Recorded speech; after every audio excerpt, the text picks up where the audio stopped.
Try that one more time. Good evening. Good evening. Thank you and welcome to this forum on school governance councils. My name is Charlene Russell Tucker, one of the Associate Commissioners of Education at the Connecticut State Department of Education. And we are so pleased on behalf of the State Education Resource Center, the Parent Information and Resource Center, and, so I get this right, the Black Alliance for Educational Options group, that we're really pleased that you're here this evening with us to gather information around school governance councils and, more importantly, to find your place in these councils so that they can be effective. We really believe from the department's perspective and all the organizations working together that we do have a great window of opportunity for the community collectively, schools, families, community organizations, students, to all work together to make sure that our students are in schools that are effective and in which we'll make sure that they have the best outcome possible.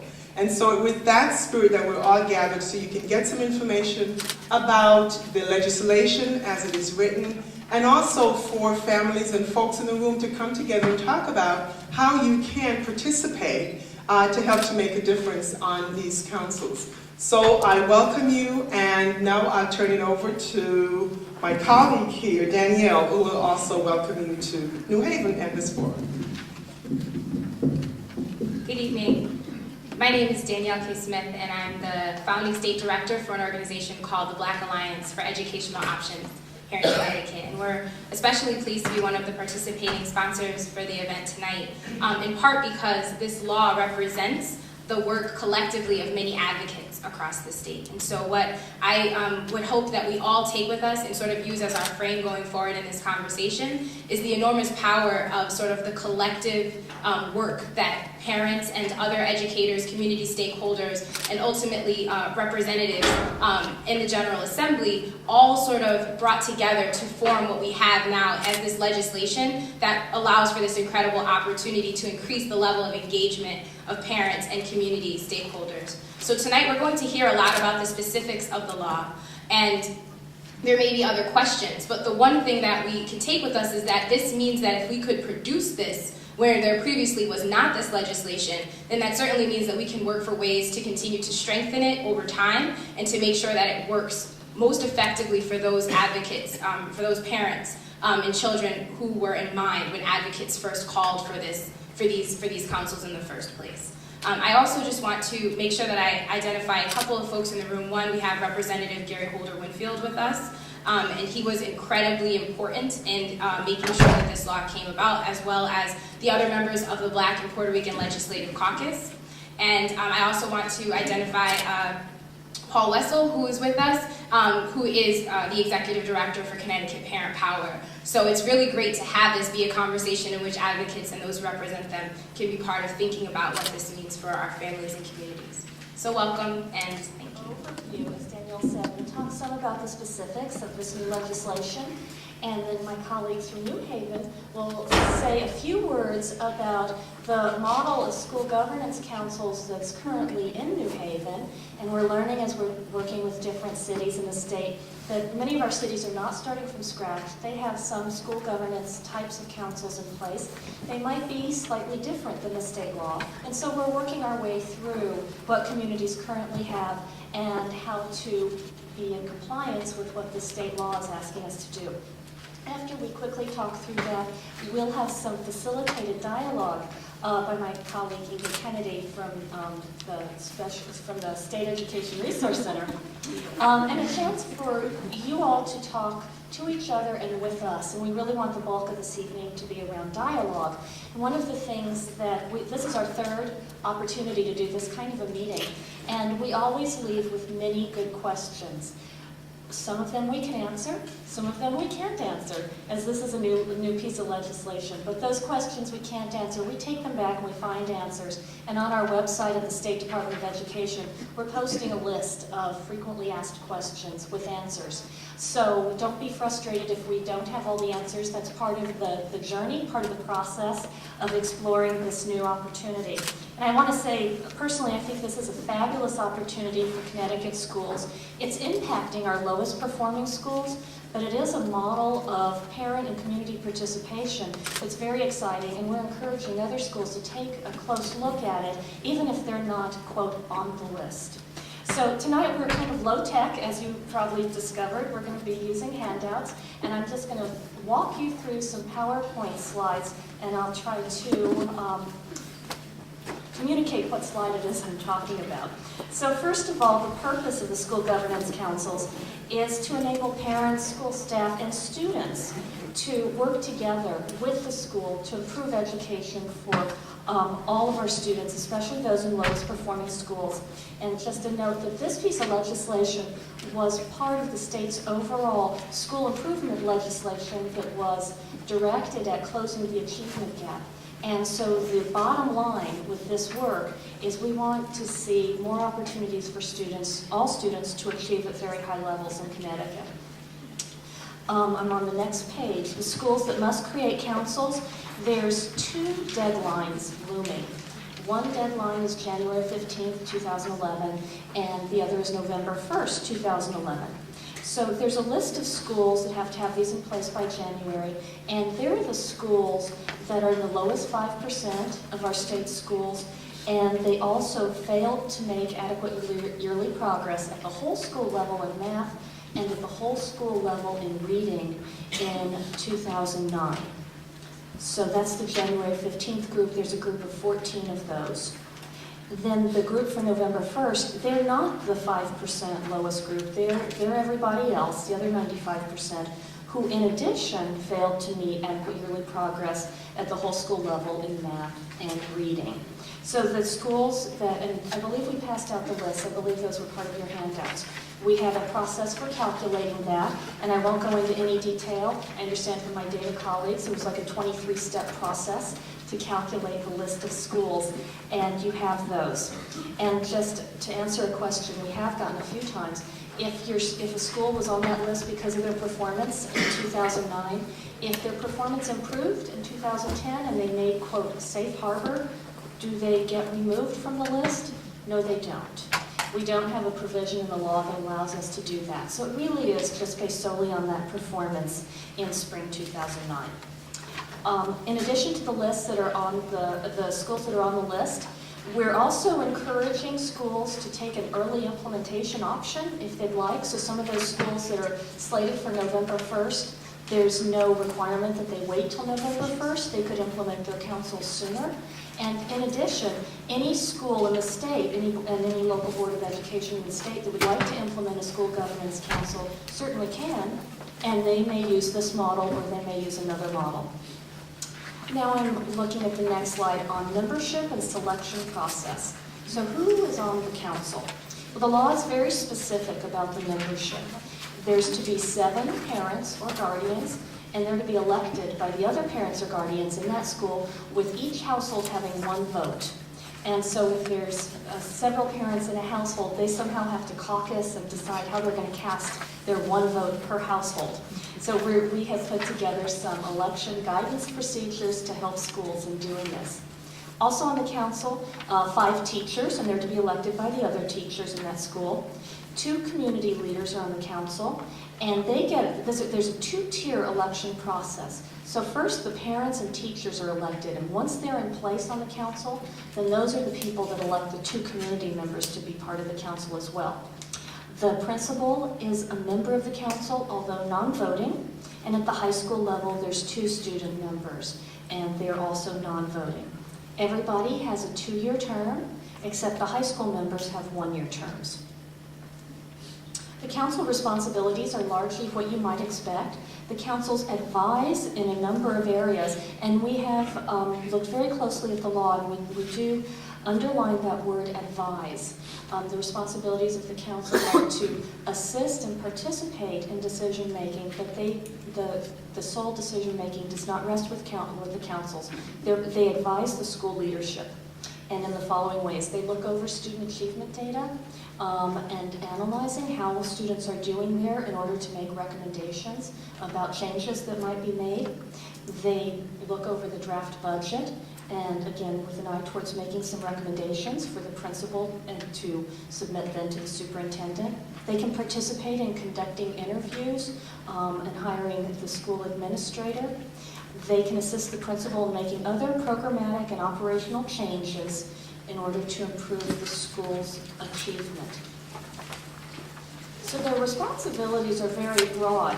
In addition, their responsibilities on the council overlap with some responsibilities that schools have had for many years under the Title I law. A number of our schools in this state participate in a federal funding program called Title I, and that law asks schools to have a parent involvement policy. So if these schools that are having school governance councils, if they're also, quote, Title I schools, they should be part of making that parent involvement policy. In other words, a school shouldn't have two parent involvement policies. They should bring these things together. And similarly with another piece in the Title I law called the School Parent Compact, that should also fold into the work of the school governance councils. In addition, there's other ways that a council may be helpful to a school. They may participate in developing and reviewing the school improvement plan. They may participate in doing things like an annual survey of parents, guardians, and teachers, which I think is a wonderful recommendation. It underlines the purpose of the council members to represent others. So parents are representing, of course, themselves, but in another sense, they're representing other parents that are part of that school. And so efforts like surveys and other ways to get input into their decision-making are going to be very valuable. The law does say specifically that councils do not advise on matters related to collective bargaining and agreements between teachers and the Board of Education. And so we've added in this slide some other areas that councils do not advise. For instance, they don't manage the school, they don't supervise staff, they don't enter into any kinds of contracts or purchase agreements, they don't discuss individual issues between teachers and students or parents, and of course all of the rules of confidentiality would apply to their work. They don't determine what students can come to the school or what placement in what classes a student might have. So the parameters of the council's responsibilities are pretty clearly identified. After a council has been in place for 3 years, they may recommend that the school be reconstituted. So they may recommend that the school be changed in fairly significant ways. And the law goes into some detail on what that process would look like. And a recommendation would go to the principal, it would then go to the superintendent, and if need be, it would then come to the State Department of Education, to the commissioner. And we don't have a lot of detail in these slides on that whole process, knowing that it's 3 years out. But the law does make clear that that is a possible function of the councils. One of the things that we've been saying in other meetings like this is that really the opportunity for the council is to do some work now with schools to improve achievement and to bring more resources to the school and to build relationships that aren't there yet for our students. The purpose is not really to wait for 3 years in order to make use of this piece that's in the law. It's there if needed, but we don't encourage people to focus solely on that, but to think more about the work they can begin doing in schools right now, with the goal of not being in a position in 3 years where there's some kind of drastic move that needs to take place, but the law does provide for that. If that were to be the case, and the council would recommend reconstitution, there's certain models that they have to use, and so the law limits those models, and they're in your handouts. There's some models that are named in federal legislation, and there's a couple of school models named in state legislation. And we don't, again, have a lot of detail in the slides on that. You can certainly find more information about those models on the website, and I can direct you to that if you'd like to know more. Now, with all of that said, these are hefty responsibilities for these school governance councils, and training is going to be really key. And I was just thinking of this myself, analyzing school budgets, looking at student data, and that makes my head spin. And I work in the State Department of Education, but I have to quickly call my colleagues who are in those other areas for their expertise. Similarly, we know councils are going to need to call on others for areas of expertise. The local boards of education are responsible for providing that training to school governance councils. The State Department of Education and our partners are working together to try to marshal some resources to provide that to help the local boards of education provide that resource, to provide that training, and to make the different resources available to councils so that they can be successful and do the work that's laid out for them. The State Department of Education has some responsibilities also in the law. We have a number of responsibilities around monitoring and reporting. We've also convened a stakeholder group, and in fact we met this afternoon, and they are helping to advise the State Department of Education on the guidance that we're giving out to local districts and schools. In addition, we're holding a number of forums like this, and we've also established, as I mentioned, a website on the State Department of Education webpage where there's more information about councils, more information about the law, and as other things develop, that's where we're posting them. So that's a website that we're keeping current for the School Governance Council work. So that's a quick walk through the state law.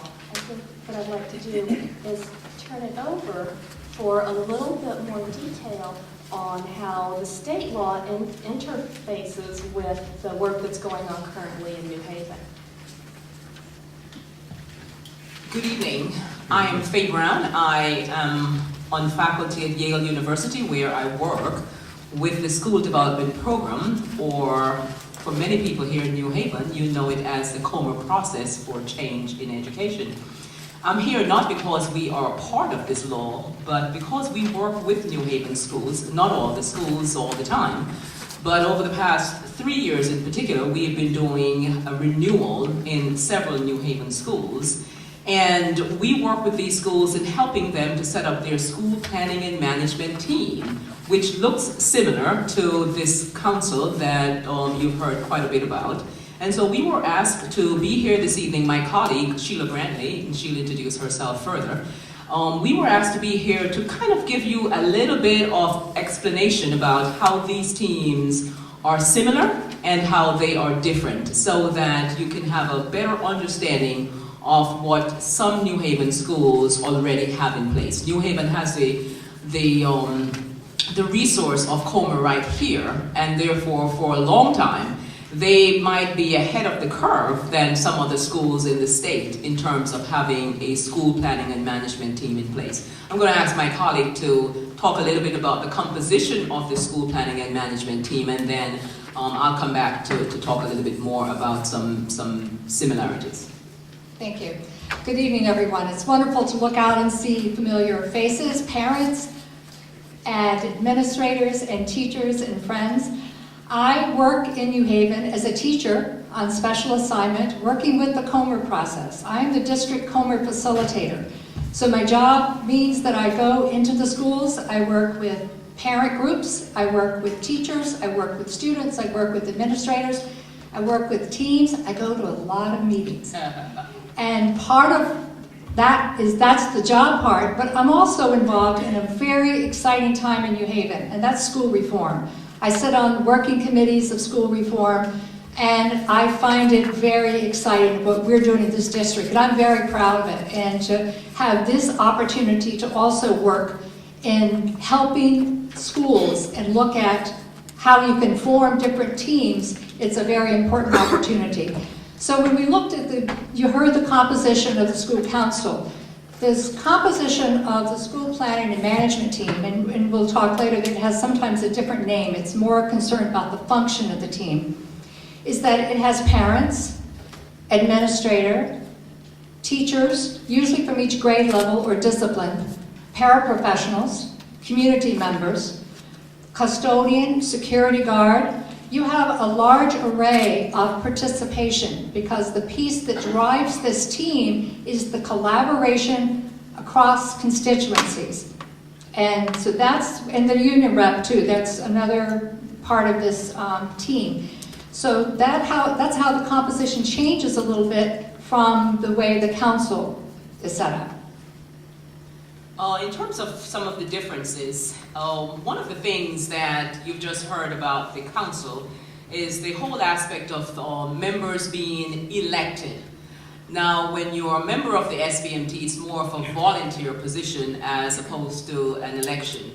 And one of the things I said to Judy today when we spoke and we looked at the composition of the council and we saw 7 parents on the council, we thought, wow, now that's wonderful to have so many parents involved.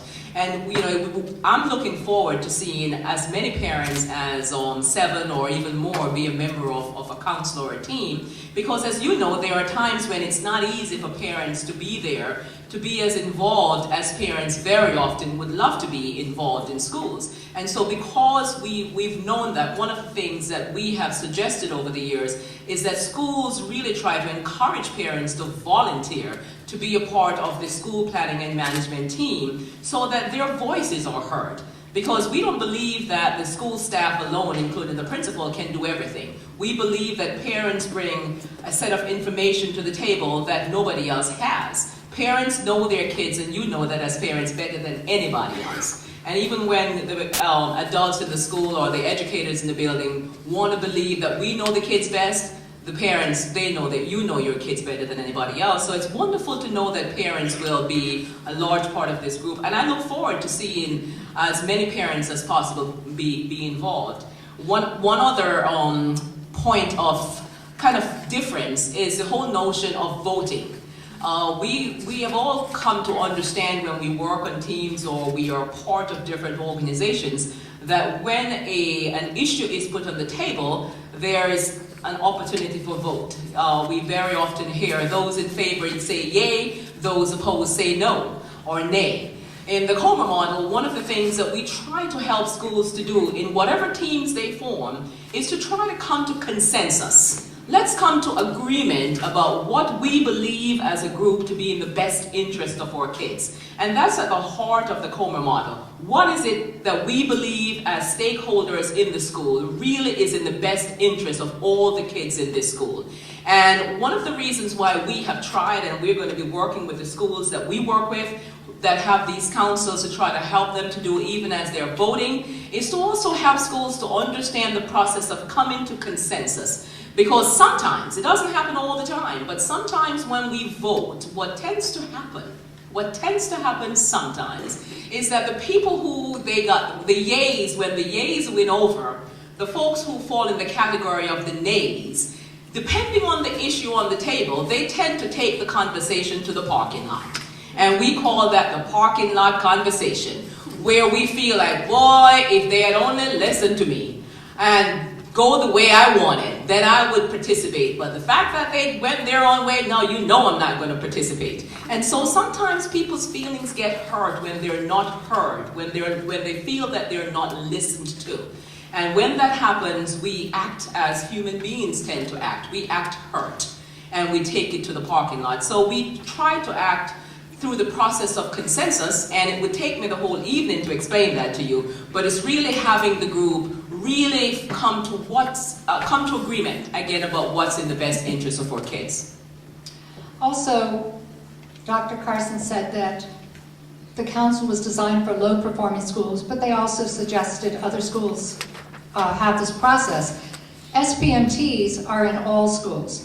And as we said, they may not be called a school plan and management team, they may be called a cross-constituency team, they may have another name, but the function of that team is what's important. That there be communication, that there be an understanding throughout all the groups in the school of what is going on. And many of that, as you said, is driven by data. Speaking of being driven by data, one of the things that Dr. Carson also said is that this particular council will analyze school achievement data. And as she mentioned, that's a tough thing for many people to try to do. And so training is going to really be important to really have people get the skills to do that. The SPMT, not only do they analyze achievement data, but the Comer process, we say all the time, is data driven. That the folks on this team should really look at all the data in their school, across the school. So they're collecting data about the programs in the school. What programs are we bringing into the school? Are these programs really going to get to the outcomes for our students that we really want for our students? So they're looking at the data for those. They're looking at student achievement data. They're looking at school climate data. They're looking at parent engagement data. They're looking at behavioral data. They're looking at all kinds of data across the school, and then as a team in collaboration, making decisions. And I know that I've been repeating this many times throughout the night, but making decisions that are in the best interest of the kids.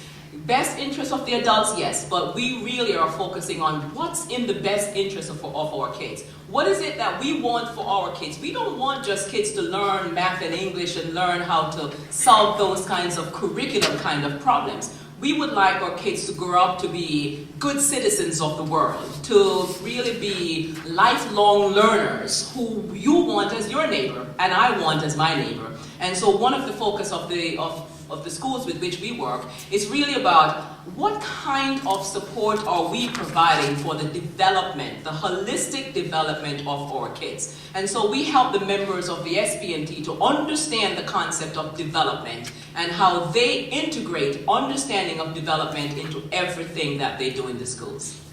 And also the school planning management team model is not a rigid model. Dr. Comer's been doing this for over 40 years. New Haven has evolved with different programs. Teachers sitting in the audience know that programs have come and they have gone. The way the program was designed originally was the SPMT monitored the school improvement plan. Now in our district, we have building data leadership teams that really focus on many levels of data. From the grade level, they take it to the administrative leadership team. Then suggestions are brought to the SPMT as an update. We are on target at this point. We need to work on more small group, but it is monitored. But it's also shared responsibility and shared accountability through the team.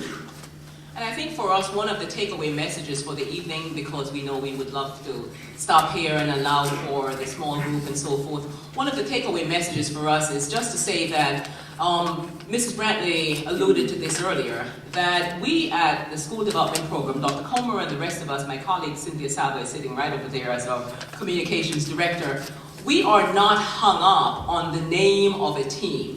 So when schools, if every school in New Haven, even those schools that are working with us, if they choose not to have a school planning and management team, but some other team, the governance team, this school governance council, whatever they want to call it, we will continue to work with the schools with which we're working to provide support for those teams. Because again, we are helping schools to make decisions that are in the best interest of their kids, and working with parents to help parents to work in partnership with the schools, again, to provide support for their kids. So we are flexible and willing to work with the schools. We are not going to stand in the way of the schools, but the schools with which we work, we want to provide support so that if they have to have these councils in place, that we will continue to provide them the support to get these councils up and running. So if they continue to call those teams the SPMTs, we will be right there with them, and if they want to change for the state mandate, we will offer the support as best as we can.